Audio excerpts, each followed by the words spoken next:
ଏହା ମୋ ପାଇଁ ନିଶ୍ଚିତ ଭାବରେ ଗୋଟେ ଗର୍ବର ସମୟ କାହିଁକିନା ମଧୁବାବୁଙ୍କର ବର୍ଣ୍ଣବୋଧ ଯାହା ବଜାରରେ ମିଳୁଛି ସେଥିରେ ବହୁତ ଅପଭ୍ରଂଶ ହେଇଛି, ଅନେକ କିଛି ସଂଯୁକ୍ତ କରାଯାଇଛି ଯାହା ତାଙ୍କ ମୂଳ ପୁସ୍ତକରେ ନଥିଲା। ତେଣୁ ଆମେ ତାଙ୍କର 1901ର ସଂସ୍କରଣକୁ, ଯଦିଓ ପୁସ୍ତକଟି ପ୍ରଥମେ 1895ରେ ବାହାରିଥିଲା, ତାପରେ ବିଭିନ୍ନ ସଂସ୍କରଣ ହେଇଥିଲା, 1901ର ସଂସ୍କରଣକୁ ନେଇ ଆମେ ୟାକୁ କରିଛୁ। ଆଉ ମଧୁବାବୁ ସେତେବେଳେ ବଞ୍ଚିଥିଲେ ଭକ୍ତ କବି, ସେତେବେଳେ ସେ 1912ରେ ତାଙ୍କର ଦେହାନ୍ତ ହେଲା। ତେଣୁ ତାଙ୍କର ଯେଉଁ ମୂଳ ପୁସ୍ତକ ଯେଉଁଟା 1901ରେ ଥିଲା, ଆମେ ଏଥିରେ ତା'ର ନକଲ ମଧ୍ୟ ଦେଇଛୁ।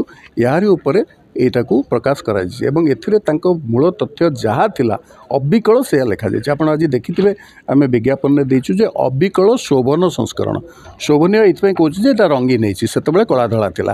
ତେଣୁ ଅନ୍ୟଥା ସେ ଯେଉଁଭଳି ଲେଖିଥିଲେ ଏଇଭଳି ଅକ୍ଷର ସେଥିରେ ଲେଖା ହେଇଥିଲା, ଏଇଭଳି ଲେଖା ହେଇଥିଲା। ଏଥିରେ କେଉଁଠି ଛବିଳ ମଧୁ ବର୍ଣ୍ଣବୋଧ ଲେଖା ହେଇନି, ଏଥିରେ ବର୍ଣ୍ଣବୋଧ ଲେଖା ହେଇଛି, ମଧୁସୂଦନ ରାଓ ପ୍ରଣୀତ ଲେଖା ହେଇଛି। ଆମର ମଧ୍ୟ ସେୟା ରହିଛି। ତେଣୁ ଯାହା ତାଙ୍କ ପୁସ୍ତକରେ ଥିଲା ଅବିକଳ ସେଇଭଳି ରଖା